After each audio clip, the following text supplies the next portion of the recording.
I had to leave the class because of some um, other thing which I had. Um,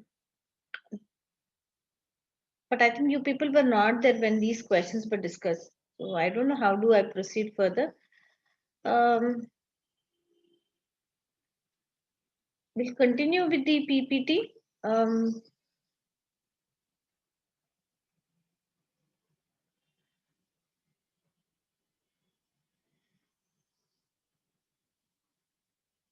there is a new topic we will start today. What each level of the finance function does.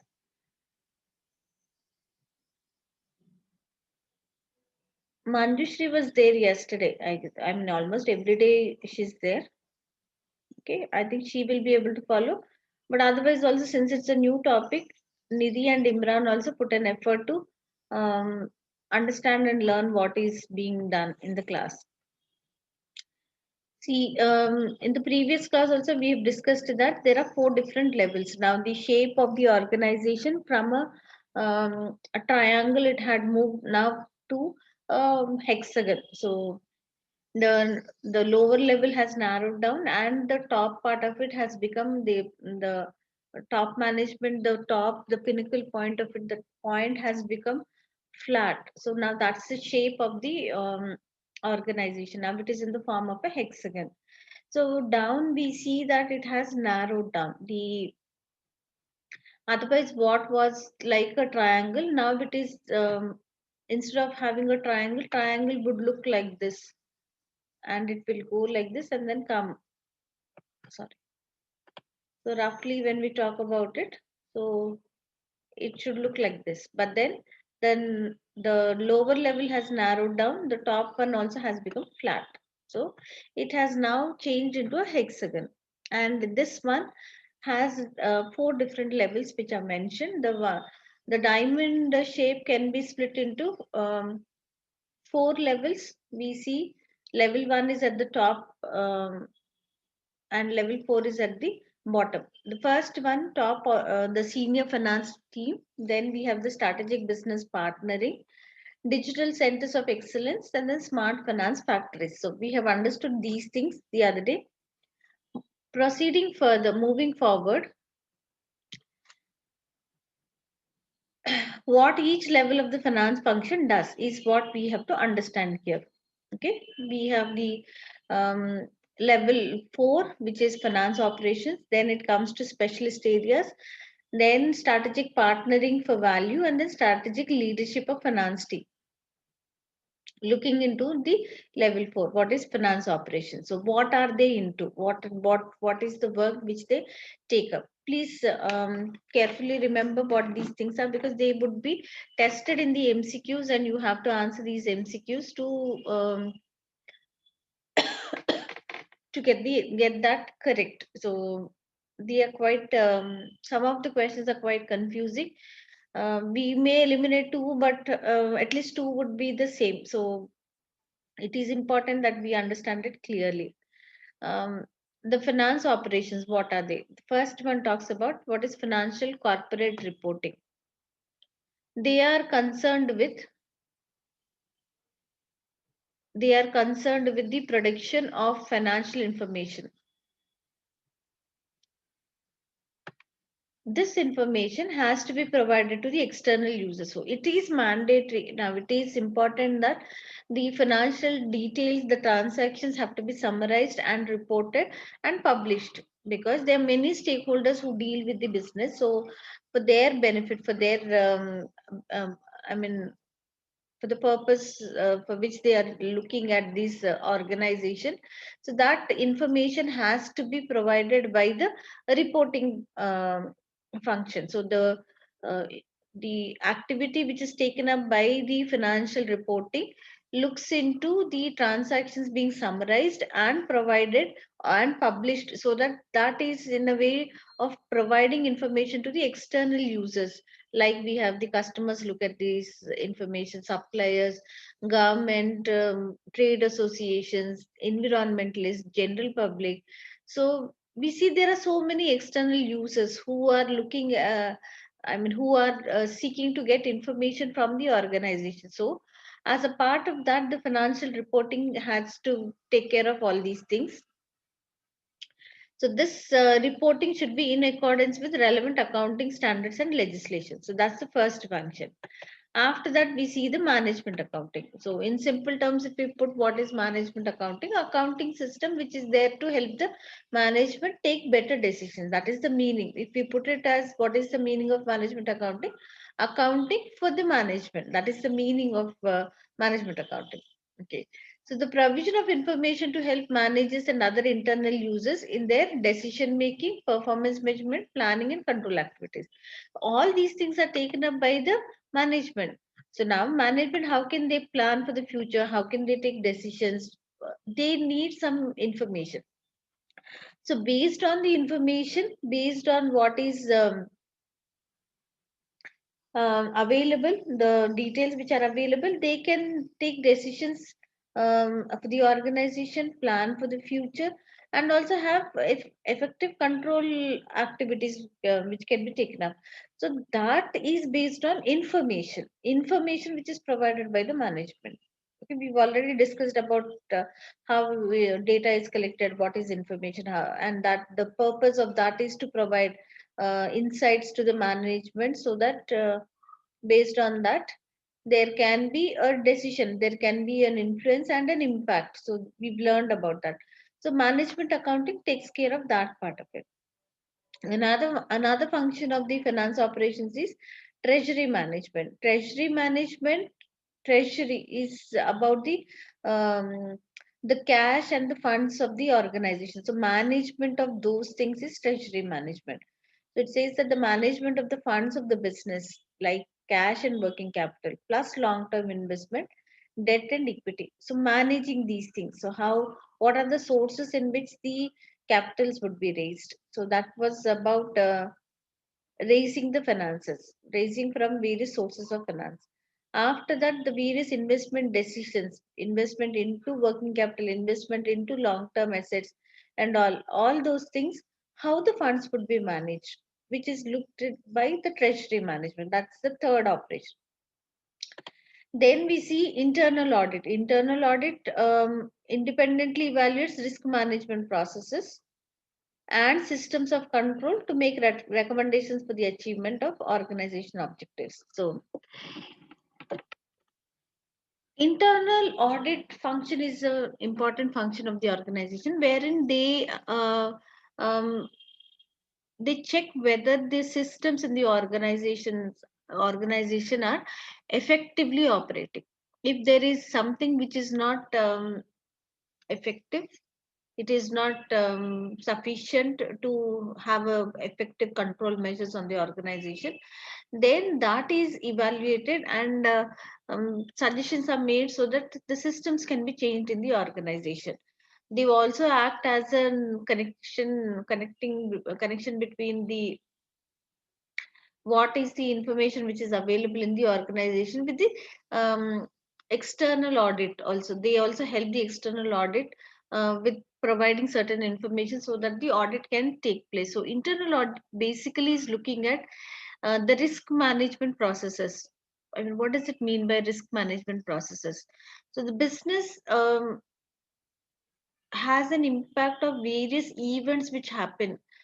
These events leave an impact on the business in terms of um, the organization getting exposed to risky situations. What are risky situations? So any event, if it can cause some monetary impact on the business, we call that to be as a risk. So generally now one of the functions is about the planning and control. So planning and control will be taken up. The plans are taken up by the management accounting. Information is available, plans are made for the future. But just because plan is made for the future activities need not be on par with what is planned. So anything which is planned, every time it is not necessary that it would happen exactly the same thing. Future is uncertain, therefore there are so many variations which can happen in the plan. So whenever there are variations in whatever is planned, that variation, if it is also uh, attached with the or accompanied with the probability of the variation. So that I'll explain. So we call that to be as risk. So let's say that they have planned to have demand of 10,000 units. So they can also foresee that the chance of 10,000 happening would not be there. There is also a chance that 12,000 units could be the demand, or there is also a chance that 8,000 units could be the demand.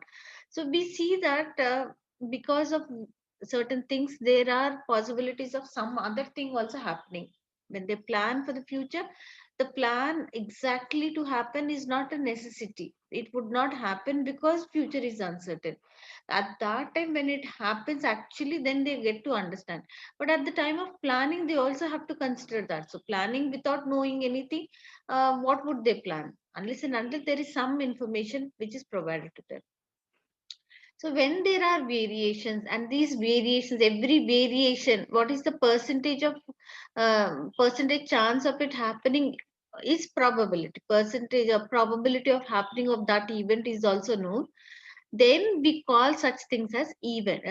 We call such events as risky events. Risk. So once the risk is known, risk could be upside and downside also. It's not necessary that risk is always in a negative sense. See, something better is happening also. There is a variation. So it only indicates that the plan has to be revised according to that. It is not always in a negative sense, but we can also take it in both negative and positive. Upside risk and downside risk. There are two things. So when risk is there, risk is present, then how do they manage those risks? Is risk management process.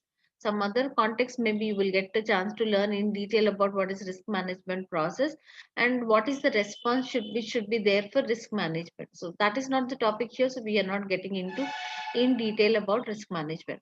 But if they can manage any risk which would arise, so there is a risk management process in place, will help them to face risky situations better. That is the meaning of it. Then if there is a proper risk management process, they can have effective control system also in the organization. So internal audit looks into evaluating the risk management process and the system of internal control, so that with that they will be able to achieve the organization's objectives. So this is at the level 4. Level 4 looks at the finance operations, about the reporting, corporate reporting, management accounting, treasury management, and internal audit. All these things are looked into by the finance operations. Then we see the specialist areas.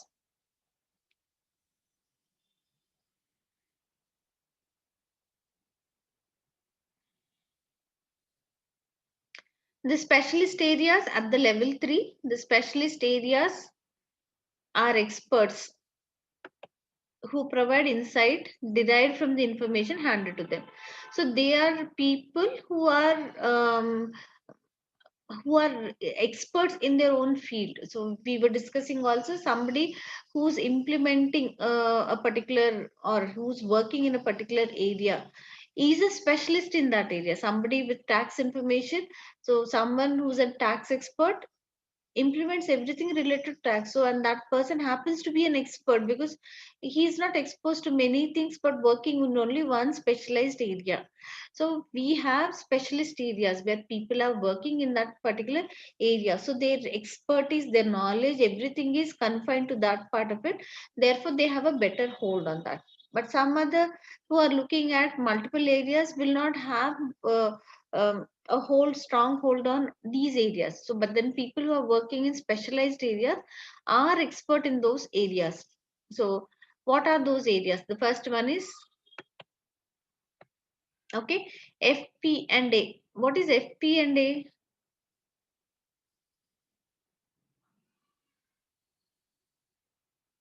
What is FP and A? Anytime did you hear about that or get to understand about what is FPA? Nobody is responding in the class. I don't know whether anyone is listening to me. That is again another danger. I wished also nobody is responding. Somebody please respond. Financial performance and appreciation. Financial performance and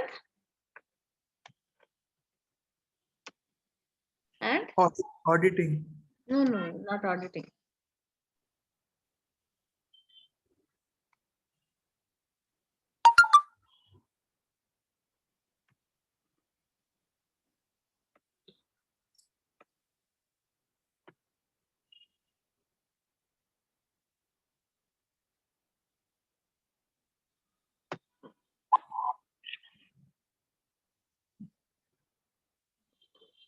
1 second.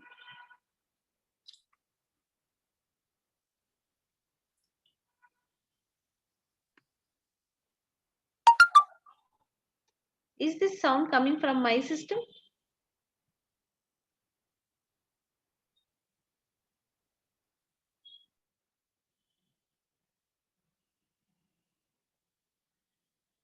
One second, let me close this one. Okay. Okay, we are discussing about FP&A. So, what did you say? Financial? Performance. Okay, financial performance. A will be analysis. So, now reframe it. Again, reframe it. F, P, and A.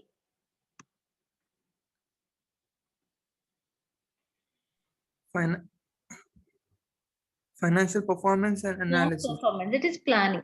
It is not performance, it is planning. Planning and analysis. So financial planning and analysis is FP&A. Okay, the specialist areas who are involved in planning and analyzing. Planning and analyzing is they take up the planning, and then later on when the implementation happens, that has to be compared with the actuals are compared with the budgeted. So there is an analysis taken up, analyzing about what was the plan and what actually is happening, and then finding out what are the deviations and all.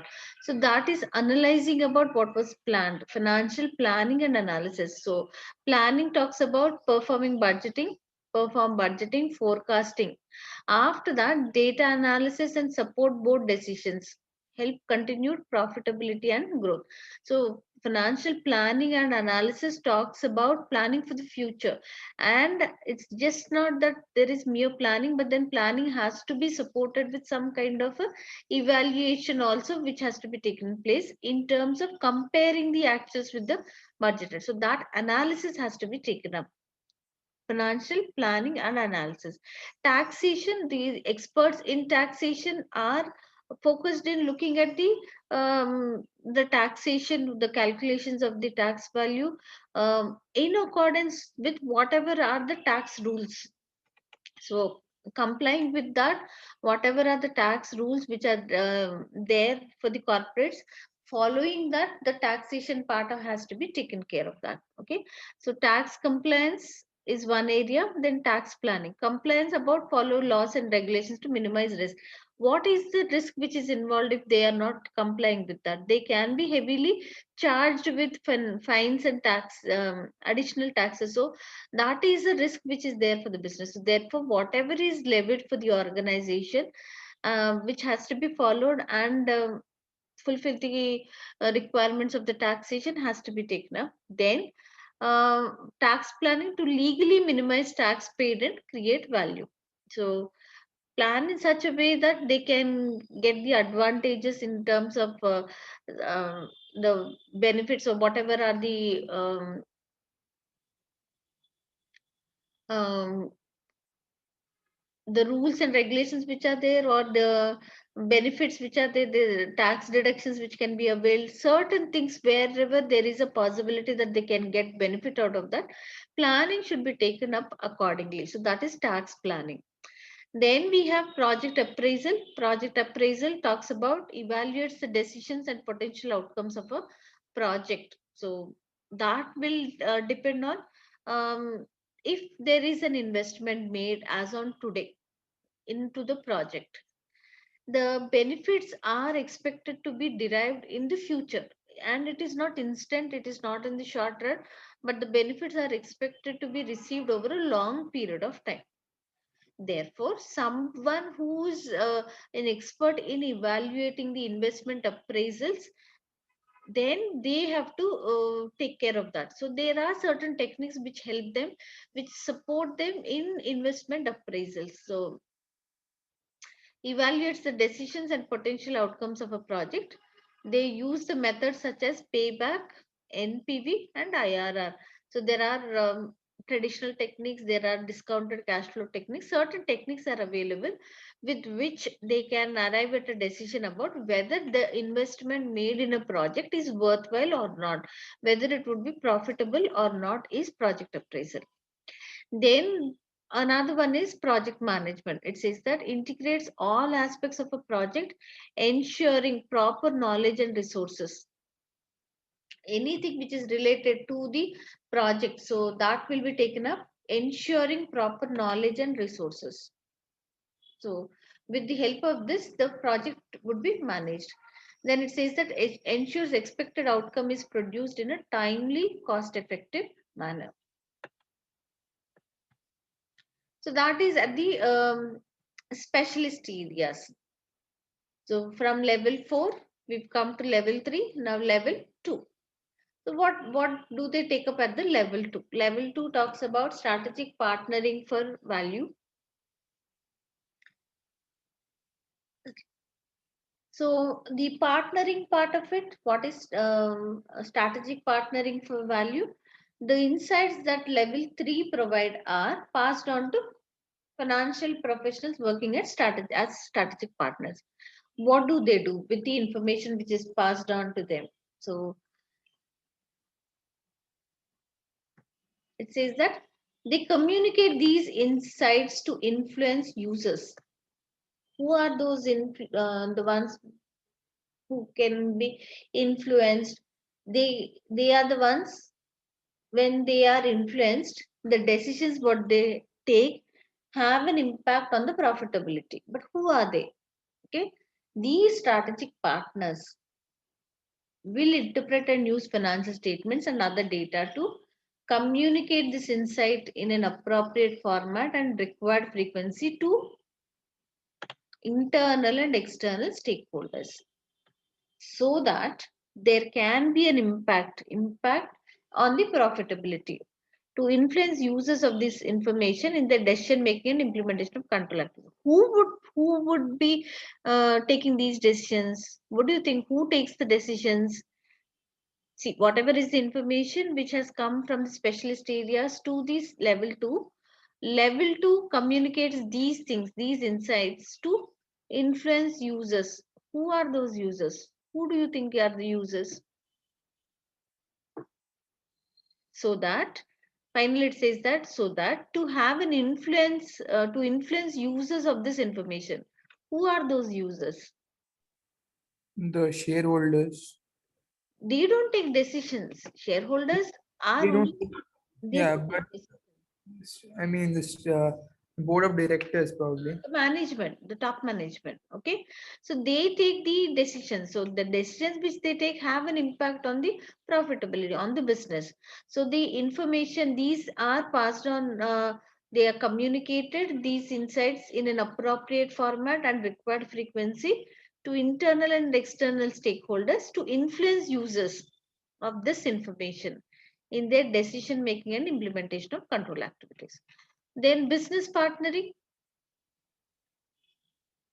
So based on this information which is provided, there is an influence to achieve the desired impact. Then successful finance business partners are seen as leaders who can influence decision making to maximize value. Value here in terms of creating value is maximizing the profitability of the organization for the shareholders. Business partnering may be provided by finance function employees working alongside departmental managers in a center of both, center of excellence or a mix of both. Then comes the level 1. So these insights are provided to the management, so that they can take better decisions, so that there is an impact on the organization. They would be able to achieve their objectives better. So then comes the first level, level one, strategic leadership of the finance team. The head of the finance function, who's also called as the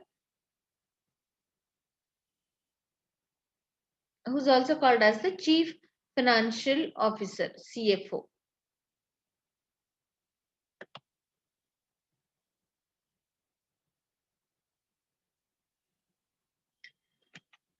It's their responsibility to lead the finance team to achieve the desired organizational impact, lead key initiatives that support organizational goals.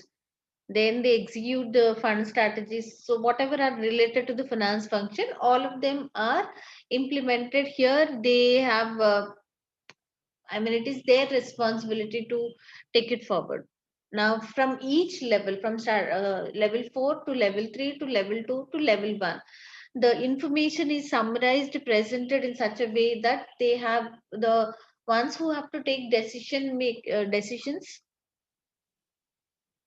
who are involved in decision making, are supported with all types of information, so that there can be an influence on the decision makers who are at the level 1 strategic leadership of the finance team.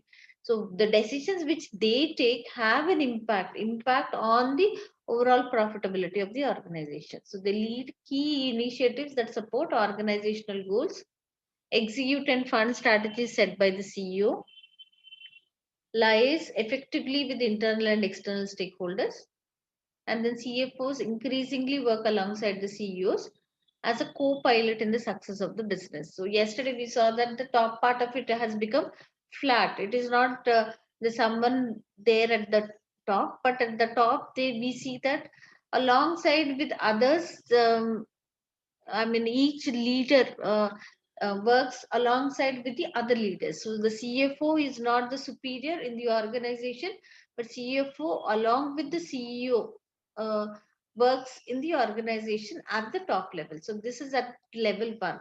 So we see that there are 4 different types of levels. We need to be very clear in understanding about what is the role of each one of them. So once again, so at the level 4, we see the finance operations, the implementation part of it.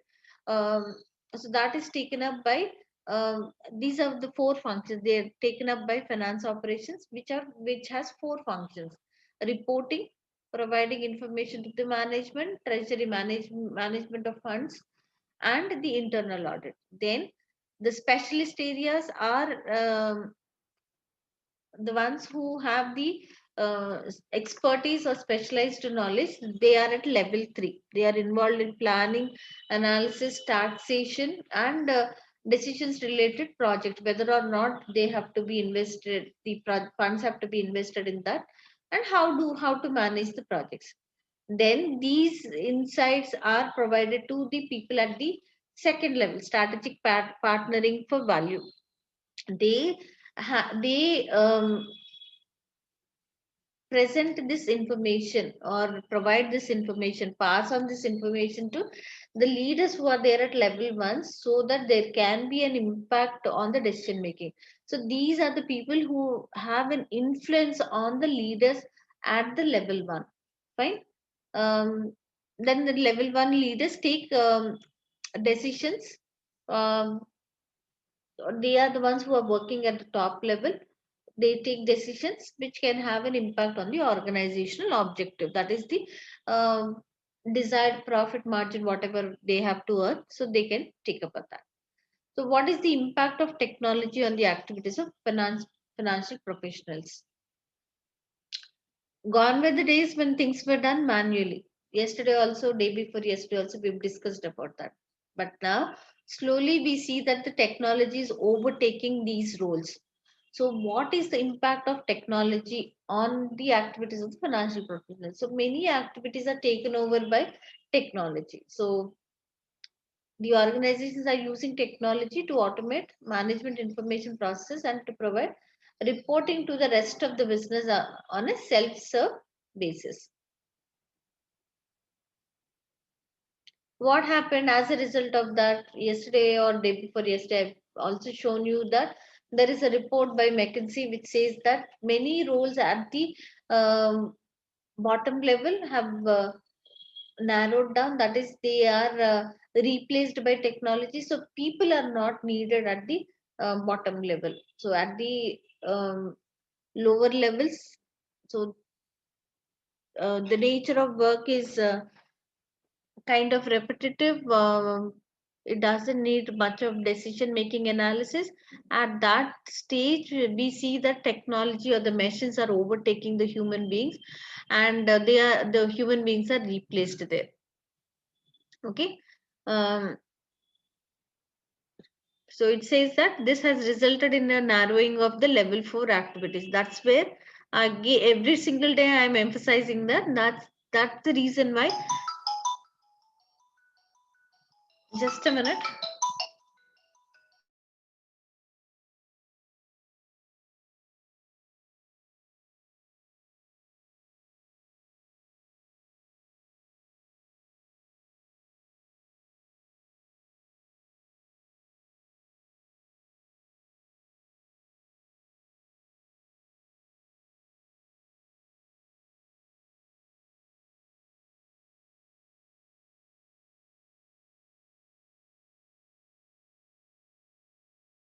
So this has resulted in a narrowing of the level 4 activities. Then it says that at the same time, it has increased the need for skills and talent at levels 3 and 2. We see that there is a bulging at level 3 and 2.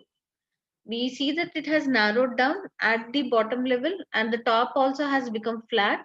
But at the level 3 and 2, we see that it is still there is a central bulge which is there. So it is mentioned that there is a bulge at the so the shape has moved like this. So we see that the bulge is there at the level 2 and 3.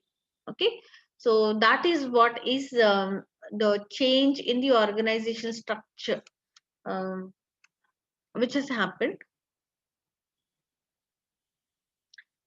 At the same time, it has increased the need for skills and talents at level 3 and 2.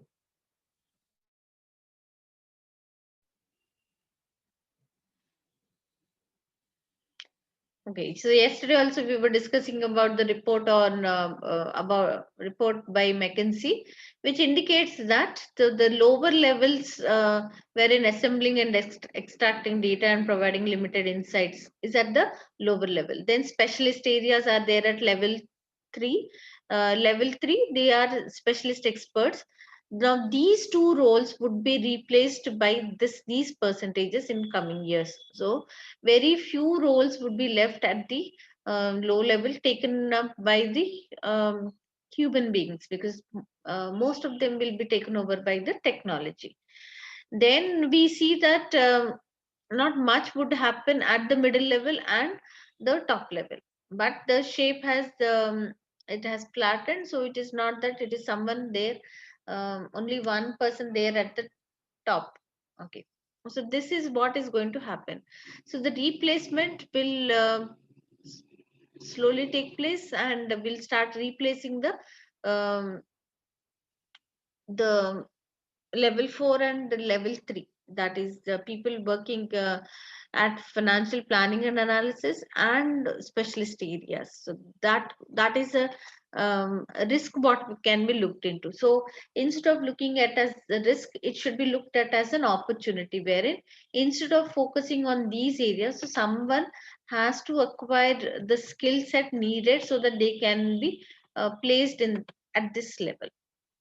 Okay, so they need to be experts in their specific field and use their expertise to knowledge so that they can excel in their work.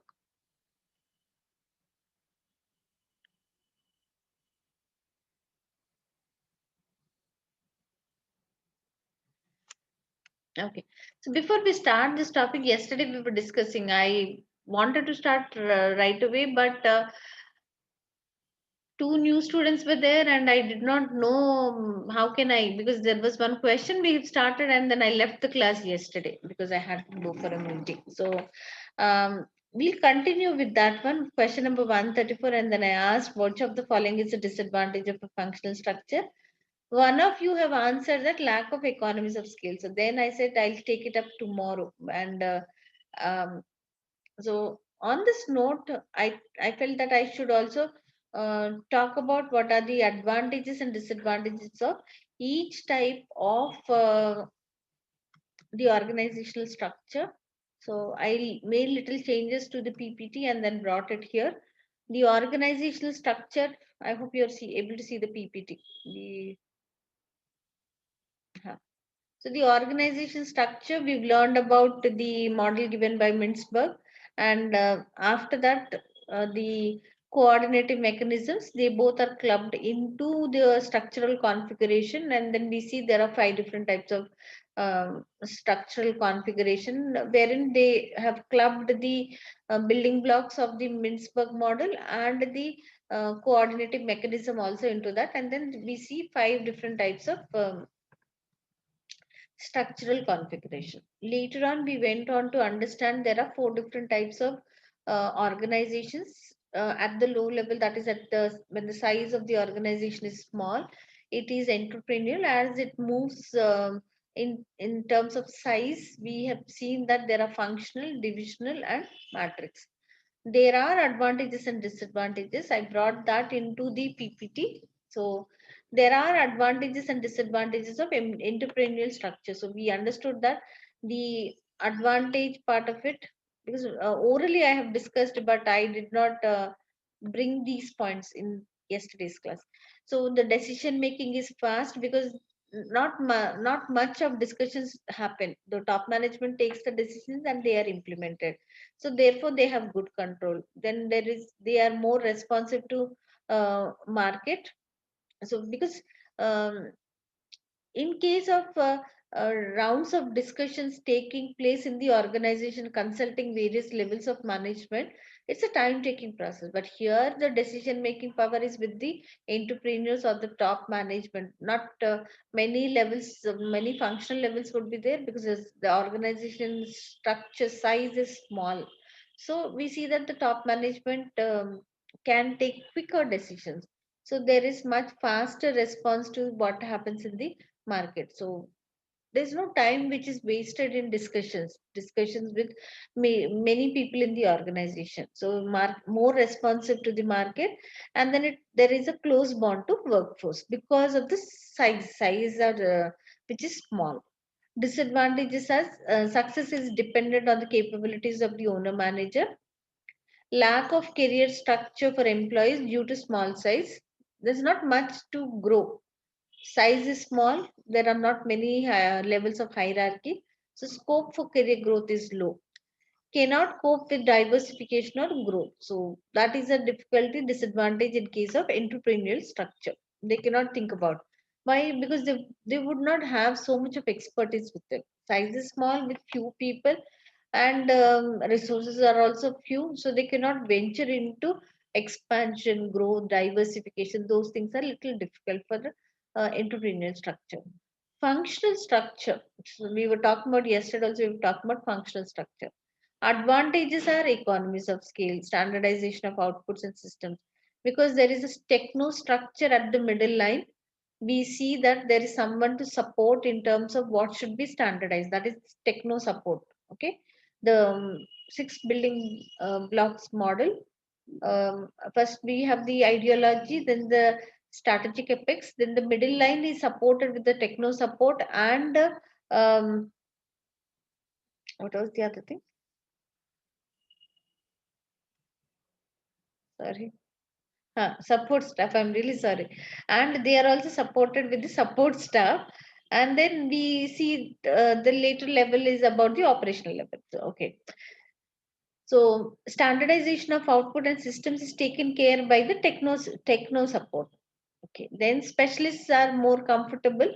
Um, People with similar skills are grouped together, because that at the functional level grouping happens. So when they are grouped based on their specialized skills, so they are comfortable in working in those groups, because every other colleague is there. I mean, they understand, they are on par with them, so they can work in such groups.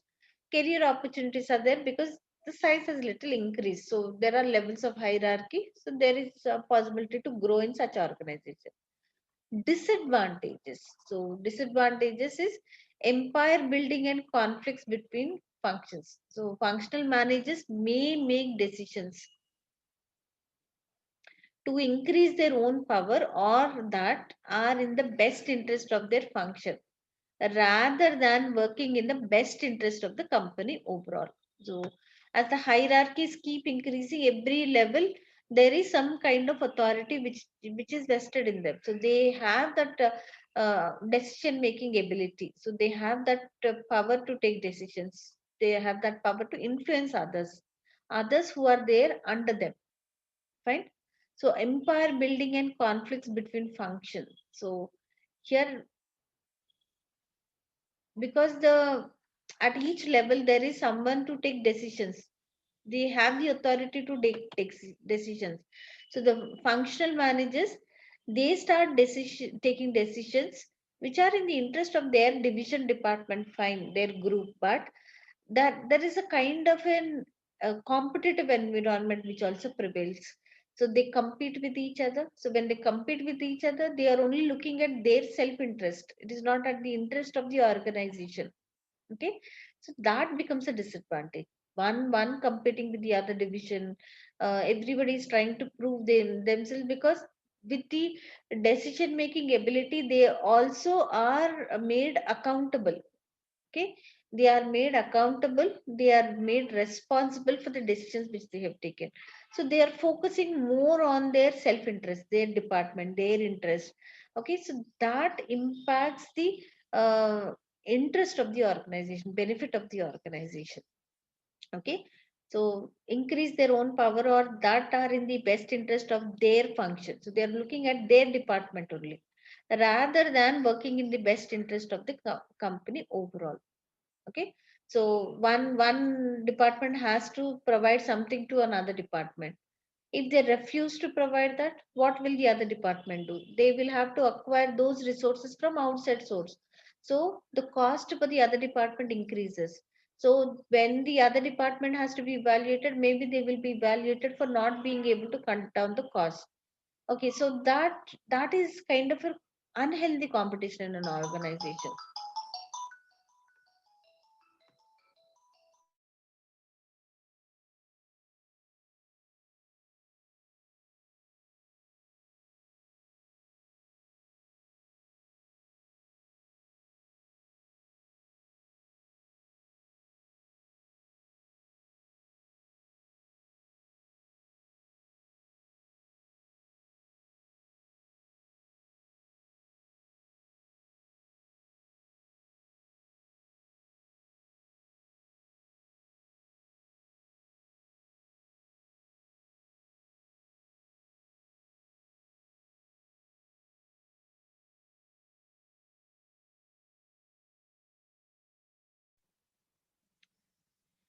Okay, so they when they look at their own interest, in their own department interest, their own division interest, so they may be evaluated better than the others, but that will have an impact on the uh, benefit of the overall organization. If someone else is taxed about or made responsible for the decision about not being able to control the cost, so it is in fact the organization not being able to control the cost. So those things affect. So that is mentioned as empire building and conflicts between functions.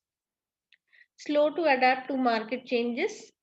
Okay, decision making is slow due to long chain of command. So the hierarchy levels, when they increase, so they have to cross through all these levels of hierarchy, and then only decision can be taken. Then cannot cope with rapid growth or diversification, because they are grouped in based on their skills, similar skills, because they're grouped into that. So they only are comfortable in their area of specialization, but they cannot adjust to the other changes. So here it says that specialist in the production function may not be able to cope with making a new product. So they are not aware of the research and development innovation, or if there is something with certain other areas diversification, that is not possible with them because they are only aware of what is their area of specialization. So that because of grouping them based on their skill set, that becomes a problem there. Then we have the next one, divisional structure. Divisional structure, the advantages are enables product or geographical growth. Okay, they spread over various markets or areas, regions. So they're grouped based on those geographical area. So enables products or geographical growth. The structure can be easily adapted for further growth and diversification. There's clear cut responsibility. Training of general managers happen because less focus on specialization should result in managers having a wider view of the organization operation because they are spread out, because they are expanded, they are entered into newer markets, newer regions, newer areas, unexplored markets are explored. So they are spread over many places. Then decision making, placing responsibility for divisional profitability enables them to take better decisions. Then top management is free to concentrate on strategic matters because many levels have come up. So now the next level is at the divisional level, wherein they take care of a specialized market or specific area. So their focus is on that. So they take decisions relating to that particular area or that market. Disadvantages are duplication of business functions. Then goal congruence, that is an important point. What is goal congruence? Goal congruence talks about everybody working towards achievement of the same goal, the goal of the organization. It is not about their individual goals. See, if there are offices in west, east, north and south, so one office competing with the other one doesn't make any sense because they're all part of the same organization. The organization, um, the overall benefit of that organization is what is more important. Even if they are diversified into various things or various products or spread out into various areas, each unit is not supposed to compete with the other one. If that is the case, they are looking at their own goal, their division goal, not the goal of the organization. So when everybody works towards the achievement of the organization goal, we call that as goal congruence. This term is very important, goal congruence. So when they are divided into divisions, goal congruence would be lacking.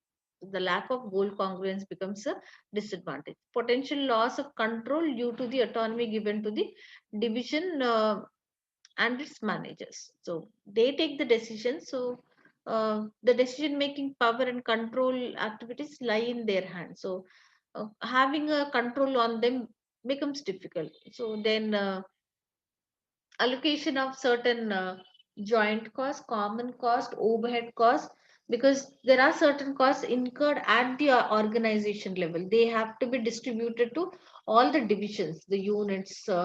Then how to divide? That is a separate area which has to be focused on to find out how what is the basis of apportionment.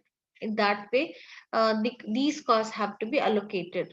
Then specialists may feel isolated. So these are the disadvantages of divisional structure. Then coming to matrix structure. Matrix structure, I told you that multiple combinations would be taken.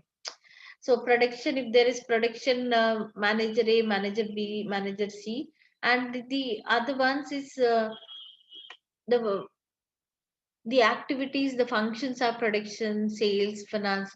So the production manager in the production department taking care of the work, then in the sales department. So when they are connected with that, when there is a combination, when there is a matrix, we have vertically, horizontally functions and people placed, that is called as a matrix structure. Advantages are advantages of both functions and divisional structure.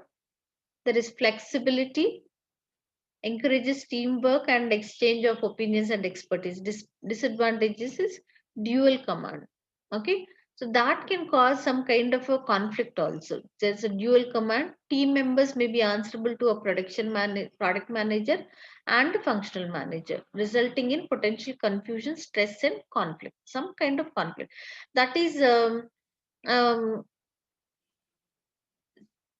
see, there are two things. They are answerable to two different people. So they have to get the clearance from one level and also at the same time another level.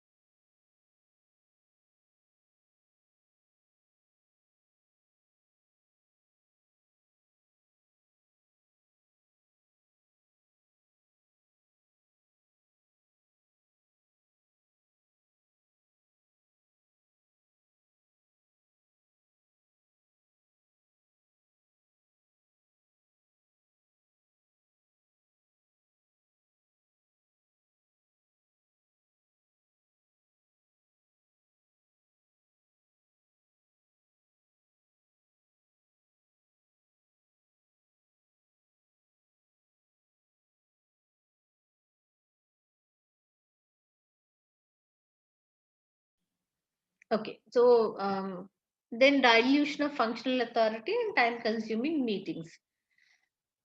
Okay. Why did we again come back to this point is yesterday there was some confusion about answering one question. So the question was which of the following is a disadvantage of functional structure? So at that time we didn't agree upon any answer. I said we'll take it up tomorrow and then I left the class. Done. So a functional structure, look at the disadvantages. We have empire building, slow to adapt to market changes, cannot cope with rapid growth or diversification. So what answer you have given is also correct, but more specifically, when we look at that, you said lack of economies of scale is also correct, but the more specific one is in terms of empire building. So this would be the right. If empire building was not there, maybe lack of economies of scale also can become.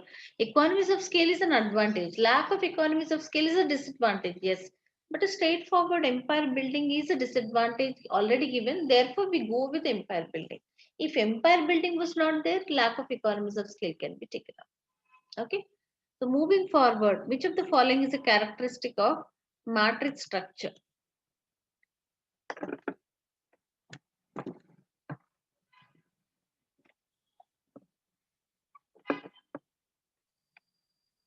Built around the owner manager who makes all the decisions, appropriate for small companies which have few products and locations and which exist in a relatively stable environment, structured in accordance with the product lines or divisions or departments, requires dual reporting to managers. For example, when a project team member has to report to a project manager as well as a head of his functional department. So which one of it is a characteristic of matrix structure?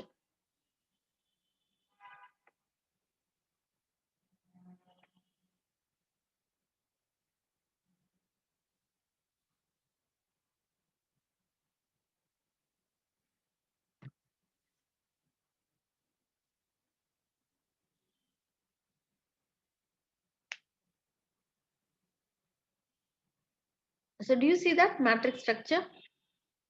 Now getting back to the question, the which of the following is a characteristic? It requires dual reporting to managers. So this one is the correct answer. The first one is an entrepreneurial structure. Second one is also at the entrepreneurial structure, wherein appropriate for small companies which have few products and locations which and which exist in a relatively stable environment. Then C talks about structured in accordance with product lines or divisions or departments. This is that divisional structure. We are talking about matrix structure. Matrix structure so requires dual reporting. Someone who's the production manager A also relates to the production function or sales function. So like that we see that. So there is dual reporting. So D is the right answer. The following are at 136. The following are attributes of either divisional or functional structures. Which two? We have to select two. Which two of the following are the features of a divisional structure? Would you like to see the slide?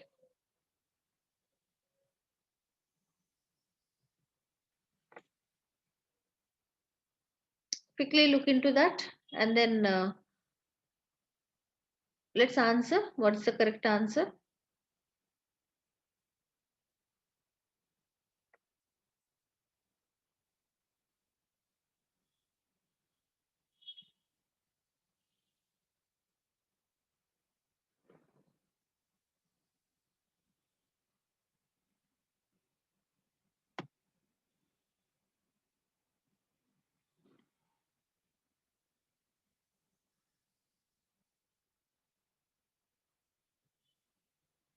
Okay, now tell me which two are the correct ones.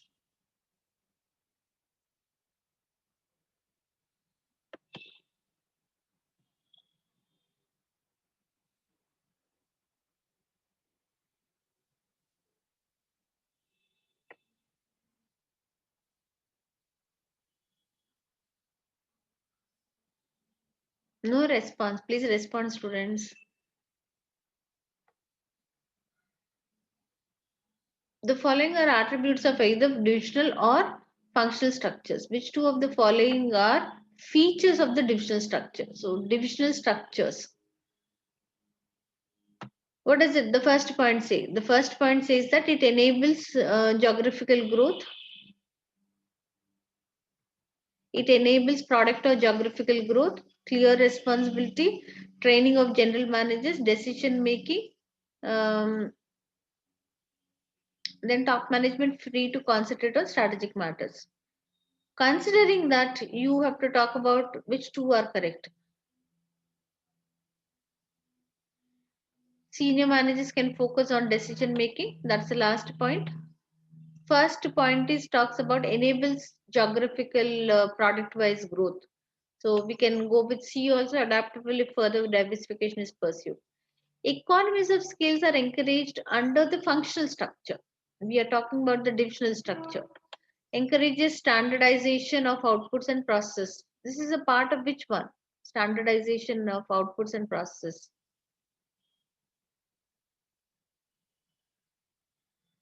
Is it difficult to answer? No response is coming.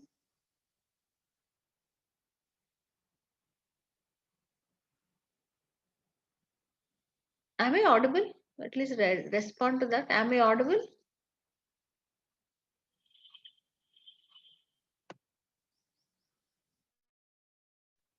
Am I audible? Okay.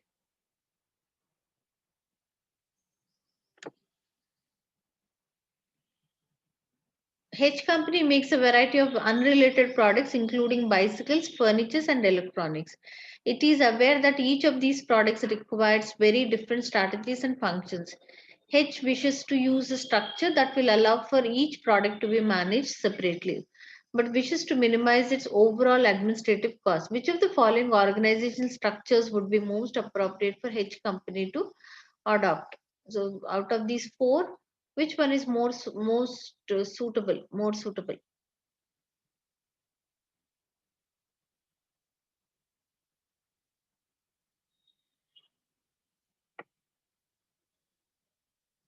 Each product requires different strategies and functions. He wishes to use a structure that will allow for each product. So that's the focus here. For each product to be managed separately. So which one is? Not entrepreneurial, because there are already many products which are there. Okay. It is not small in size. Okay, then there are variety of unrelated products. They want to separate them based on these products. So the division made based on the products which are produced and the geographical area, we call that as divisional structure. Is that so? Why aren't you responding, students? Please respond. If you respond, it becomes very interesting and interactive. Otherwise, it is like only I'm talking, nobody is responding. Any one of you can respond, as if I'm going to punish you for giving a wrong answer.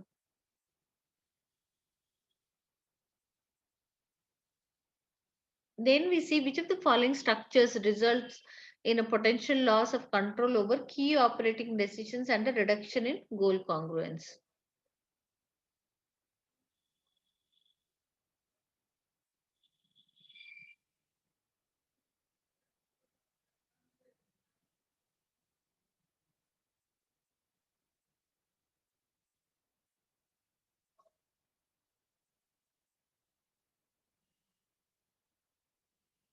Who are there in the class? Let me look into that.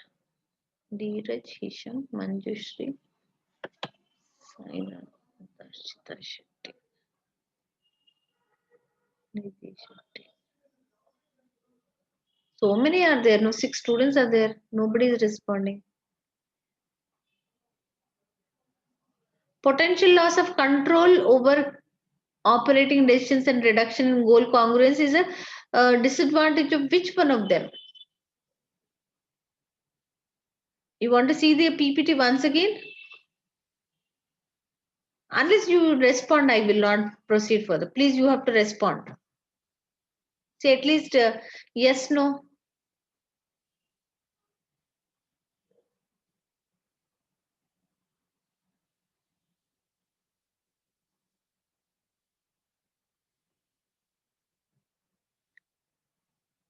Huh. At least give a guesswork, no? So, Simon, very good that you've responded. The question which we were discussing is about 138. Which of the following structures result in potential loss of control? Then reduction in goal congruence. These are disadvantages of which one of them?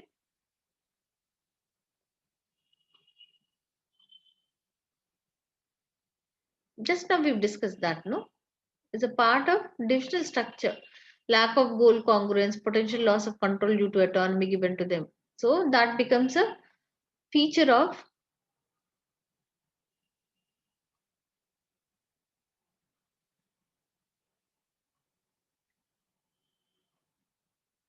which one of them?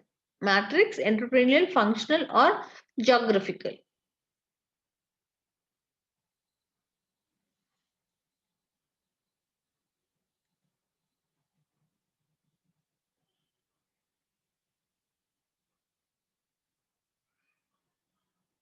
That is divisional. Divisional is a division based on products and geographical area. So geographic is the correct answer.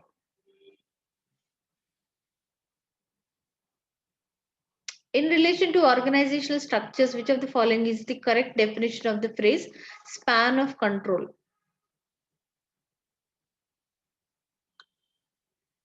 The number of employees that a manager is directly responsible for, the number of management levels in an organizational structure, the number of levels in the hierarchy given below a given manager, the number of managers in the organization. Span of control is on whom can the control be implemented. So if there are number of employees that a manager is directly responsible for, that will become the span of control. Others are talking about the levels of hierarchy, the number of management levels, the number of levels in the hierarchy, the number of managers in the organization.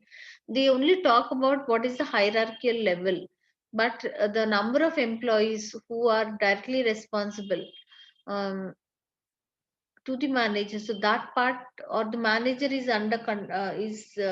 having a control over the number of employees, so that part talks about the span of control, to what extent the manager can have a control on the employees.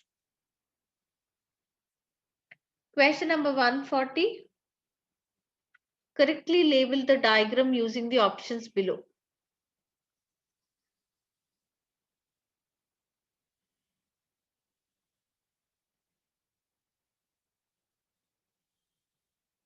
Impact, insight, influence, information. Where will information come? This here, what do we write? The first box, what do we write?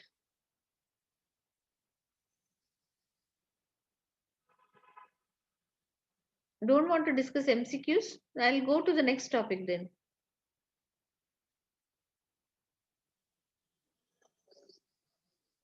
This is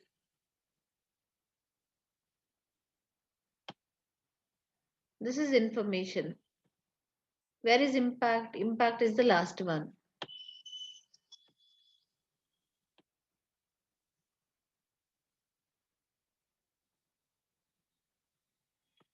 Insight is provided here.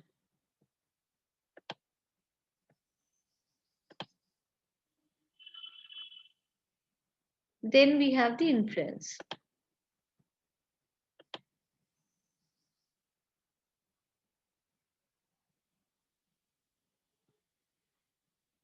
Okay, not interested in MCQs. I'll finish with the syllabus.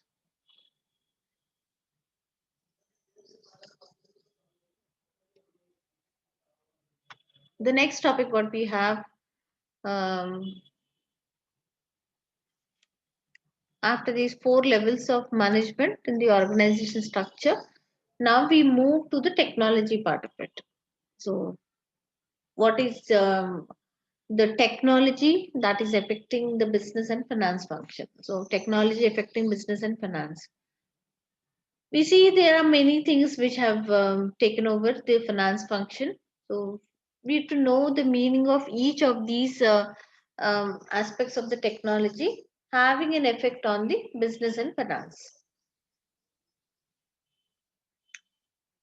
So we see what is the fourth industrial revolution: cloud computing, big data, data analytics, process automation, artificial intelligence and machine learning, data visualization, blockchain, internet of things, mobile technologies, 3D printing. So conceptually every topic has to be known. You have to understand that, and you would be tested on in these areas. So what are the main features? What is the explanation about this has to be understood. So moving ahead, the fourth industrial revolution,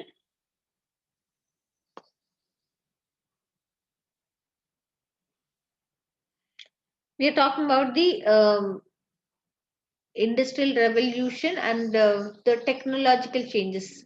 An industrial revolution is a rapid and major change in an economy driven by a shift in the methods and the types of work undertaken. The pace of technological change and innovation,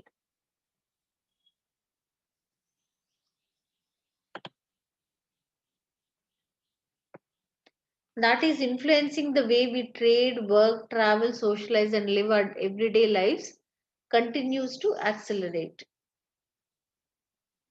Analysts and experts predict the rate of this change will increase, driving another fundamental shift in society and the global economy. And hence, it has been termed as fourth industrial revolution. So, we are talking about fourth industrial revolution where many things have changed on account of technology. So, that's the point. And there are many things, many innovative things which have taken over the organizations in terms of replacing the human beings um, with the aspects of technology. So since there are changes which are happening and very quickly, very rapidly, the pace at which the technological changes are taking place in the organization. So those things, considering that now these changes are mentioned as the fourth industrial revolution. So there are a number of key technologies. We are going to learn about individually each of these technologies. To begin with, what is cloud computing? Are anyone aware of what is cloud computing? Heard about cloud computing? You must have experience. You must have used some cloud computing uh, thing in your day-to-day life. Best examples which you have used, you can quote them here. I'm sure all of you are using cloud computing.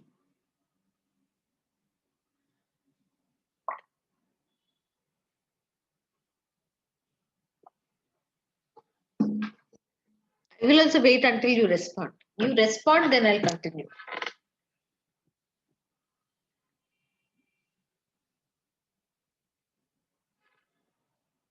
Nidhi, Dheeraj, Hisham, Manjushri.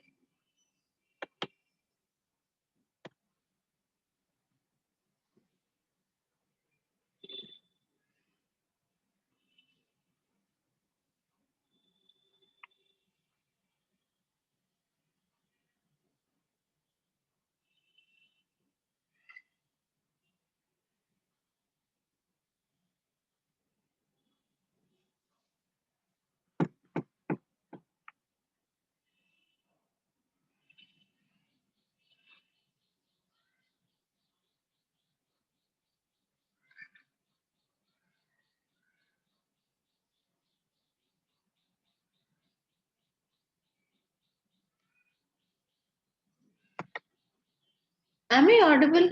Please respond.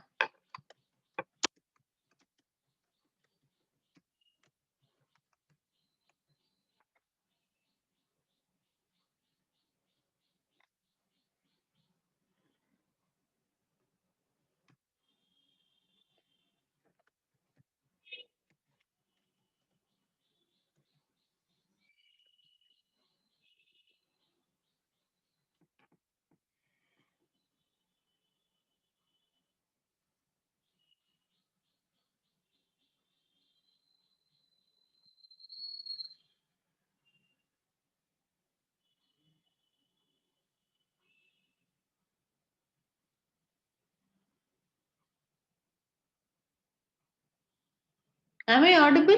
Students, please respond, students. Respond. Am I audible?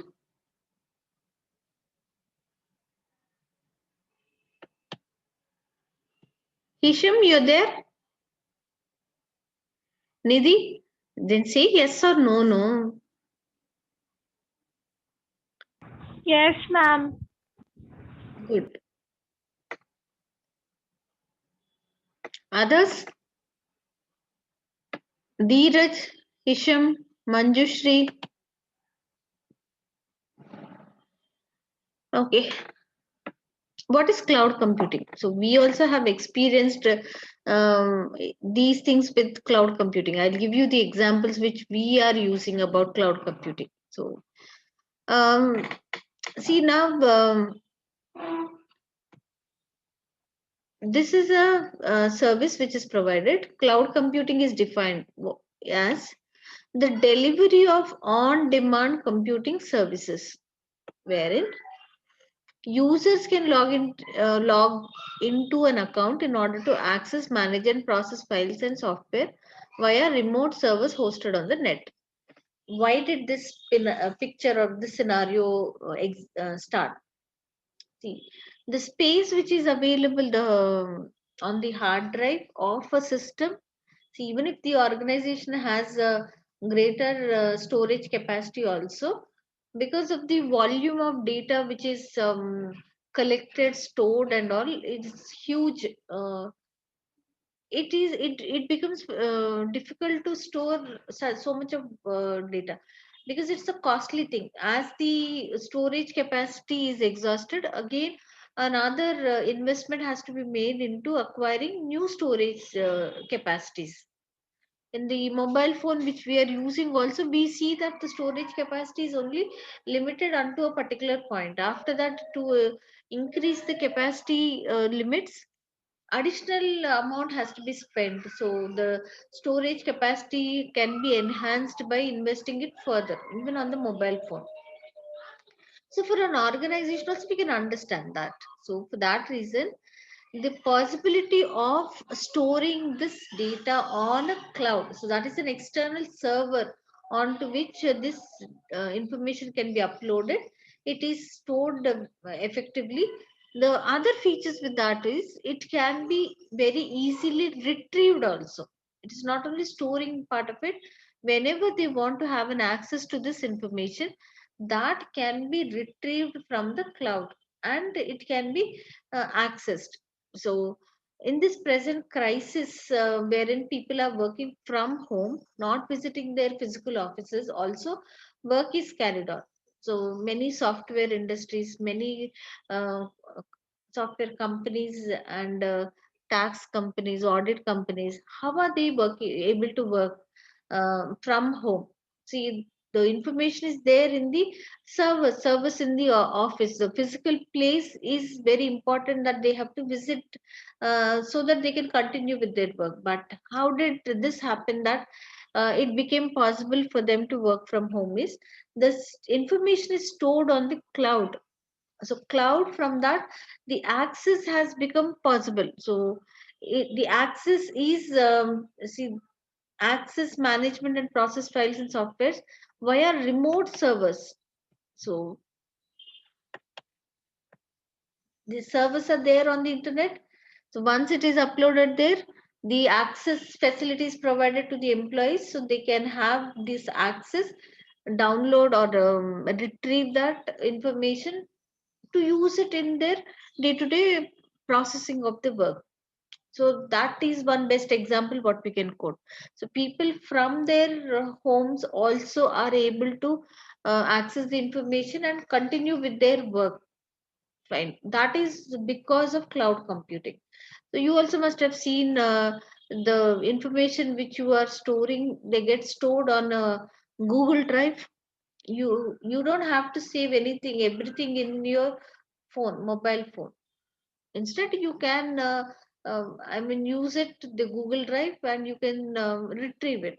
See, the files also, when they are large in size, so they can be stored on Google Drive, and then from there you can retrieve whenever you want. You can share it with others. You can um, download it. You can use it. You can have access to that information which is stored on external servers, so remote servers hosted on the internet.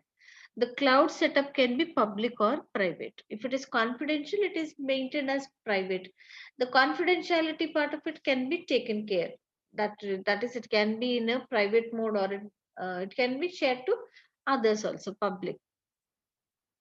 What are the advantages? The advantages are flexibility and scalability is there, cost efficient, okay, then security. Um, it can be securely maintained, not shared with others. Then flexible working and environment. These are the advantages of cloud computing. What are the disadvantages? Disadvantages are the organizational change. So earlier they were depending only on the internal service. Now they also uh, are depending on the or external service. So there are certain changes which are made, the mode of working and all. There is a change in that.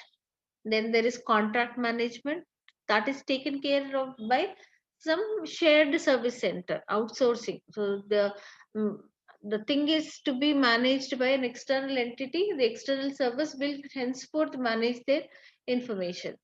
Then security and security, privacy and reliance. So yes, their confidentiality would be maintained, but there is that risk always present about the security, privacy. That risk is always present because they are external entities. Then contract management, we've already discussed about that. So because it is shared with an external entity, that on that note, it becomes a disadvantage. The next technology, what we are talking about is big data.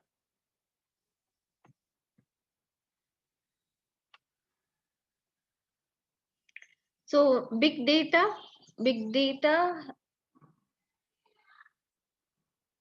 what does it mean by the data is big? Fine, that is also fine, but what does it mean and what is the advantage of using big data? What are the features of that is what we have to understand.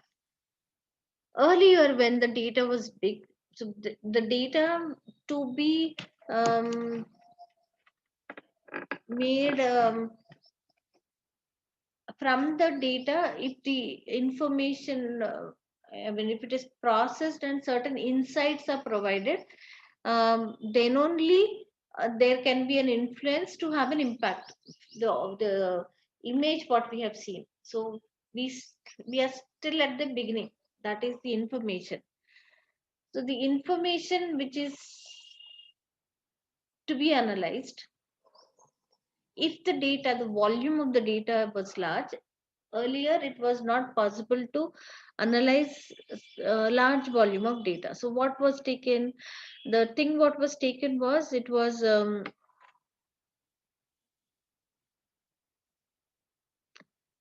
sample was drawn out of the large volume of data, the sample was analyzed, the result of this sample was attributed to the entire population. So that was the way in which the analysis was taken up when the volume was large.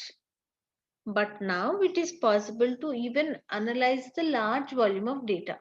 So the large volume of data, it says that big data describes data sets, both structured and unstructured, so large and varied, they are beyond the capability of traditional data processing. Earlier, it was not possible to process them.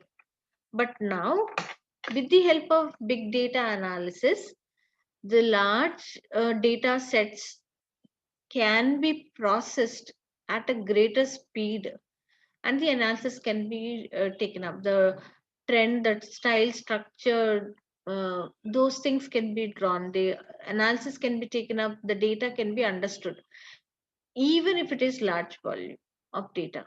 So there are specialized softwares which are available, like Hadoop is available. So with the specialized softwares, so multiple data sets can be simultaneously processed, and some insights can be drawn about, some analysis can be taken up about what is the patterns, the structure of the data, the trend of the data. So that kind of analysis can be taken up. So that is big data analysis, large volume of data analyzed to draw the insights out of that. So the analysis can be taken up. There are four key features of big data. The volume is large. The velocity, the speed with which the data can be processed is quite good, high. The data is a variety of data. It is not only one pattern. It's mentioned that structured, unstructured. So it is quantitative, qualitative, all sorts of data which are available. They are taken up for analysis. So variety of data. The last one is veracity. So veracity talks about the genuineness of the data. So that is taken into consideration, and it is processed to analyze the data. So there are four key features of big data: the volume, the velocity, the variety, and the veracity. These are the four features of big data. Then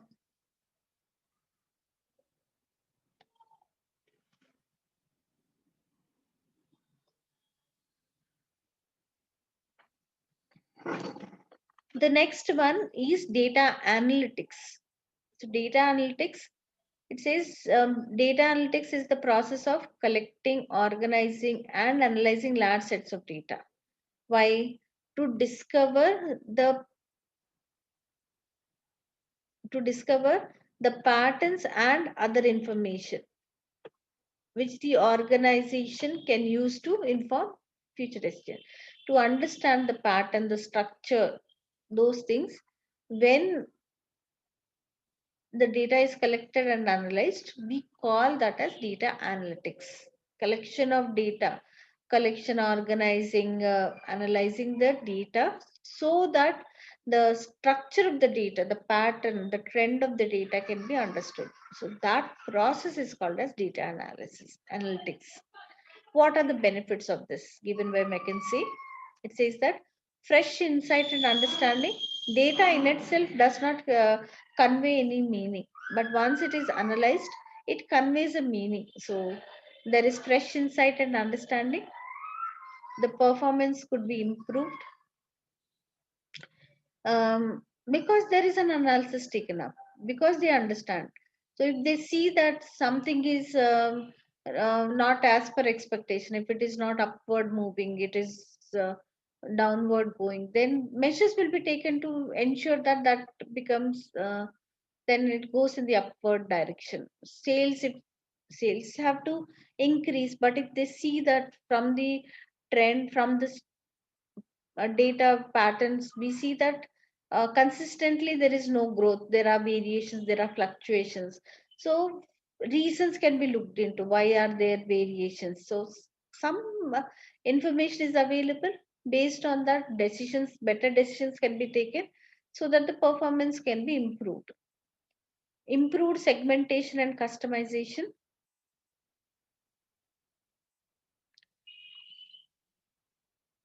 They can cater to the requirements of the customer. Customization, segmentation, take up according to whatever is the requirement, cater to that, and then that would become an advantage.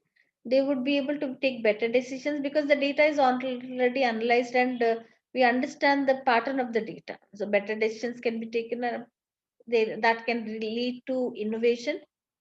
And if they understand there is some risky elements or risky events involved, then planning can be taken up to manage the risk management process. That also can be taken up.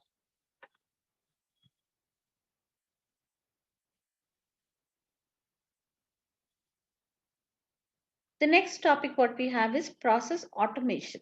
Process automation is uh, automation. So depending on the nature of the work, if it is repetitive, a similar type of work has to be done. If it is done by human beings cannot continuously work for longer hours. There is fatigue, tiredness. They do not feel interested to do a repetitive nature of work. There is monotony in that, so they do not find interest in that. Okay, in such cases,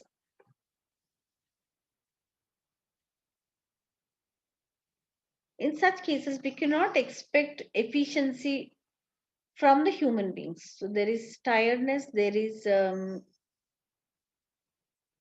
the speed is not much high, cannot be operated for longer hours.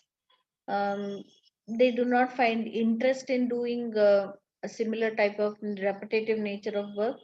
So considering these things, we see that there are these are disadvantages. To overcome these disadvantages, when technology is replaced, the human beings are replaced with the technology, or technology is used to replace the human beings.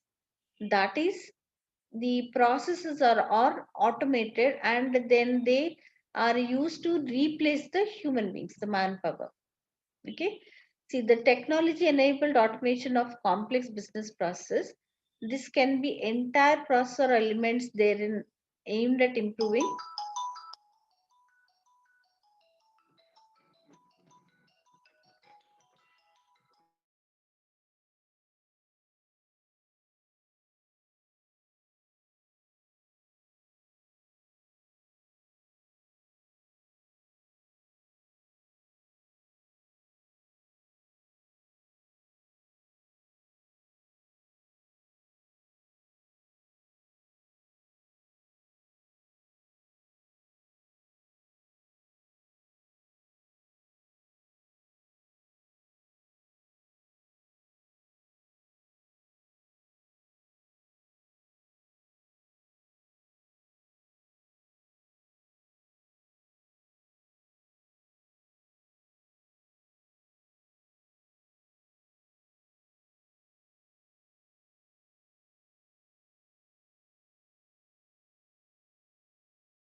Sorry about it. So sorry. There was a phone call I had to attend, and sorry about it.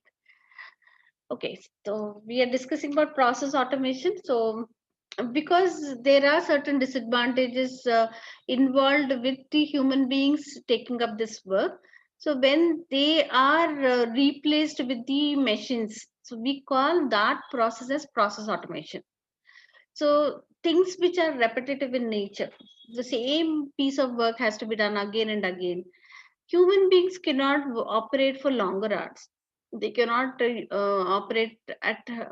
There is a limitation in terms of the speed with which they can take up the uh, output. So that makes it a disadvantage in case of human beings. So here it says that um, professions. Some of the technological developments described in this chapter enable advanced process automation. So now that process automation is taking over many works. So that is helping in terms of improving consistency, quality, speed, while also being cost effective.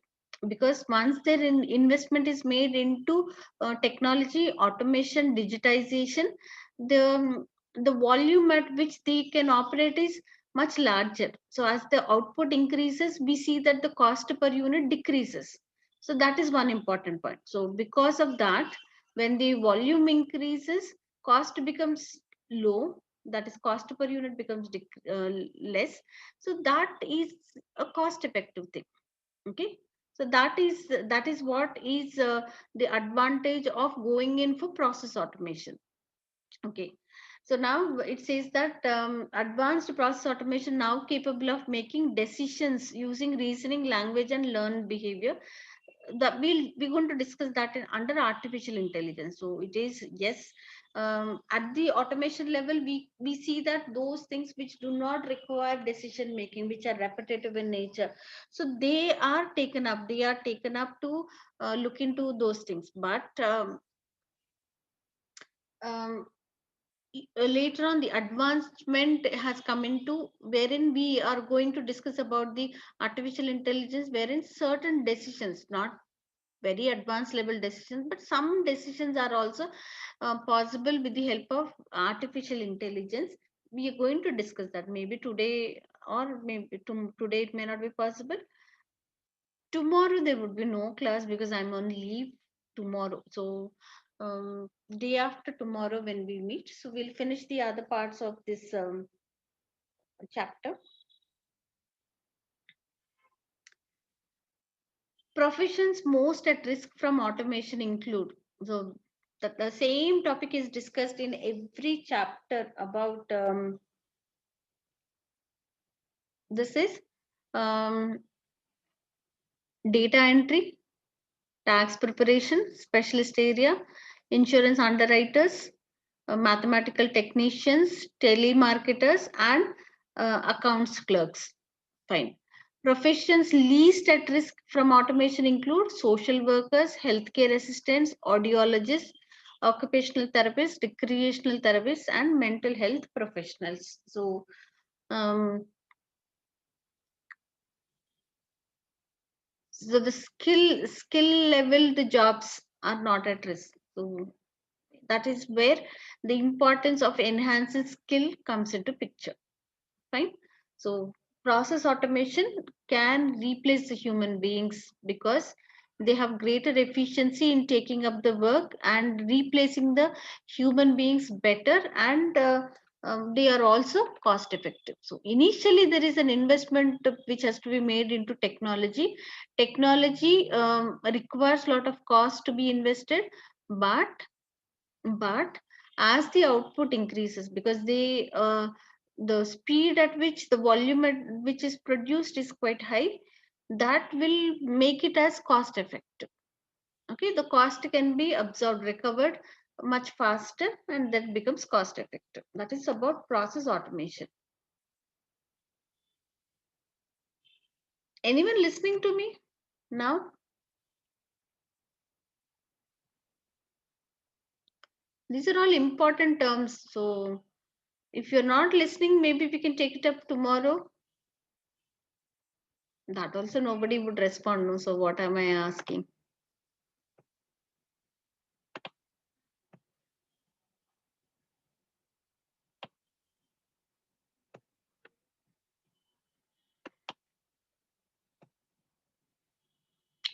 The next topic what we have is artificial intelligence and machine learning. Artificial intelligence in an area of computer science that emphasizes the creation of intelligent machines that work and react like human beings. Machine learning is a subset of AI in which AI computer code is built to effectively mimic how human brain works.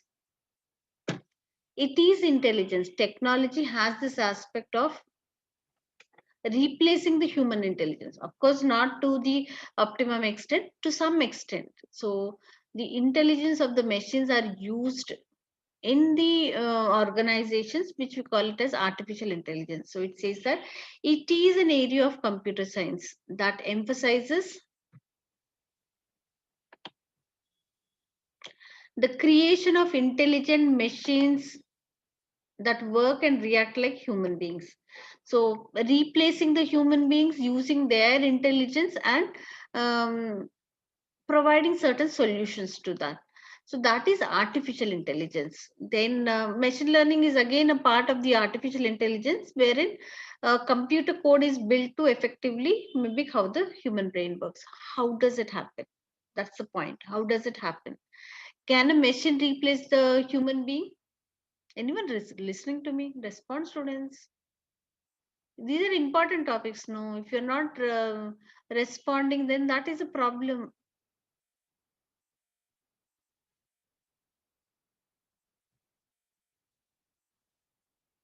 Why are you on a reluctant mode today? Hisham, every day you respond well. No, Hisham, are you there? Hisham, Nidhi,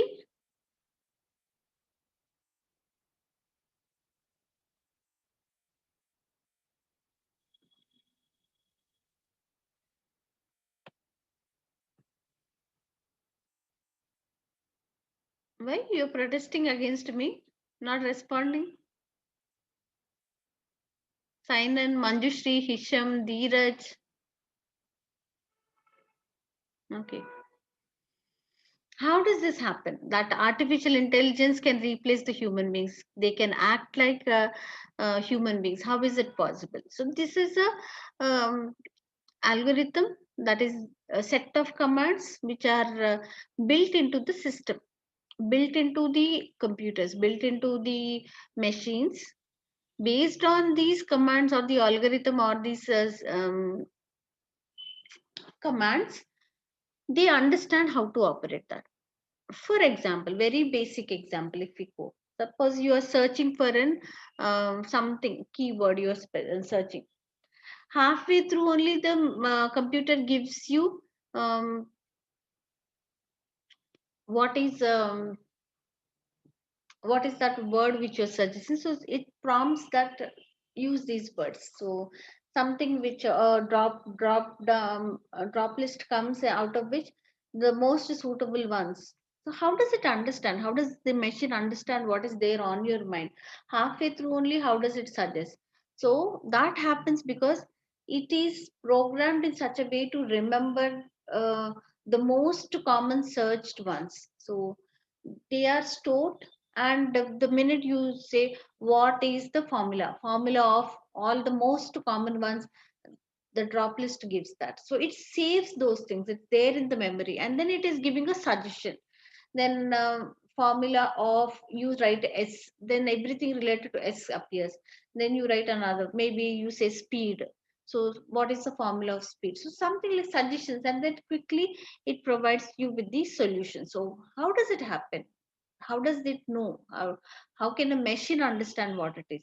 These are all things which are inbuilt. The commands are inbuilt into the machine, and the machine, based on the commands, it operates. So anything which is related to the artificial intelligence is because of the commands which are inbuilt, the algorithm which is inbuilt into the system, and based on that,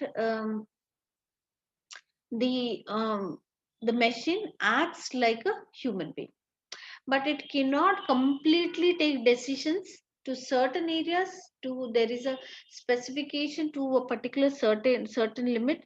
It can act like human beings as much as the commands are built into the system, but it is not possible to replace the human beings 100%. Machine cannot replace the human beings to 100% extent. It is only to a particular extent they can replace the human beings. um, See, examples like, so if you're playing a game, first level is done, so there is a suggestion given by the machine. The game says what is your reward, what are the things, how to proceed to the next level. So the game is telling you that, why? Based on the instructions which are built into the game. So that's an example which you understand. So there are areas, in certain areas, what is the next level is suggested, what is the next thing to be taken up is suggested by the machine. Okay, that is artificial intelligence. Activities and skills AI can master include voice recognition. Okay, so voice recognition, all of you have experienced that. You know that Alexa is one very famous thing, you understand.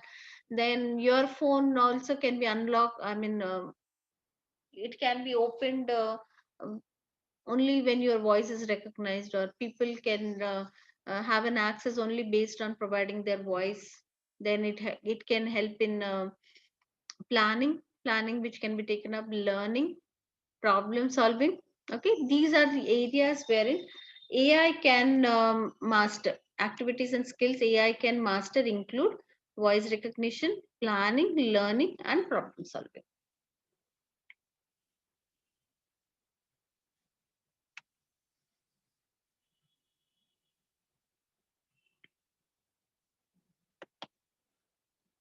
Shall we end it here? Shall we end the class here? Yes, ma'am. Yes, ma'am. Oh, who's that? Who's that? Final? Okay. Okay. What happened? Nobody is, you're in a dharna? No response mode today?